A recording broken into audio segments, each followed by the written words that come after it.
update ng bayan. Maasahan anumang panahon. Magandang araw po sa ating lahat. Narito na ang pinakahuling update sa magiging lagay ng ating panahon sa araw na ito at sa mga susunod na araw. Sa kasalukuyan ay may minomonitor tayong LPA at hulitong namataan sa layong 630 kilometers timog-timog kanluran ng Pag-asa Island sa may kalayaan sa Palawan. Sa ngayon nakakaapekto ang trough extension ng LPA na ito na magdadala ng maulap na kalangitan na may mga kalat-kalat na pagulan at pagkidlat-pagkulog sa Zamboanga Peninsula, Basilan, Tawi-Tawi kasama na ang Palawan. Mag-ingat dahil posible ang banta ng mga biglaang pagbaha o pagguho ng lupa, lalo na kung may mga umiiral ng katamtaman at minsan ay malalakas na pag-ulan. Ayon sa Pag-asa, mababa naman ang tsansa nitong maging bagyo sa mga susunod na oras o araw.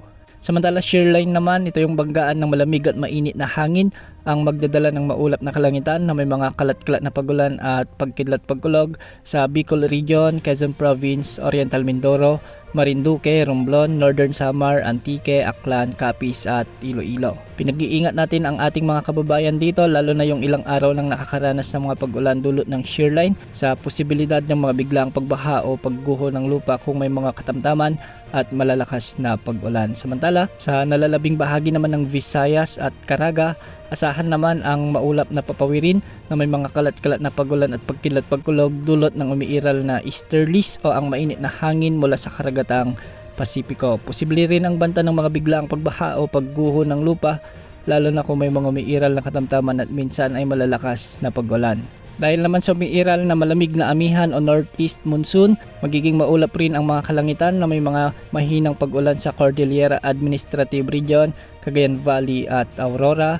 Ganitong panahon din ang inaasahan sa Metro Manila at nalalabing bahagi ng Luzon. Sa nalalabing bahagi ng Mindanao, asahan naman ang bahagyang maulap hanggang sa maulap na kalangitan na may mga isolated rain showers and thunderstorms dulot ng easterlies. Mag-ingat dahil posible pa rin ang banta ng mga biglaang pagbaha o pagguho ng lupa kung may mga umiiral na severe thunderstorms. Samantala may nakatas naman na weather advisory dulot ng umiiral na shearline, heavy rainfall outlook. Mula ngayong araw hanggang bukas, posible ang mula 50 hanggang 100 mm na pag-ulan sa Camarines Norte, Camarines Sur, Catanduanes, Albay at Sorsogon. Para naman sa lagay ng mga pag-alon sa ating mga karagatan, ang mga karagatan ng Luzon at silang baybayin ng Visayas at Mindanao ay posibleng umabot ang mga pag-alon hanggang 4 meters sa nalalabing baybayin ng bansa.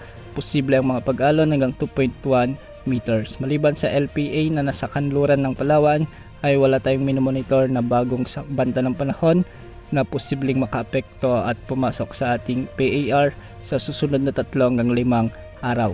Yan muna ang latest sa lagi ng panahon. Ito pang weather update ng bayan, maasahan anumang panahon.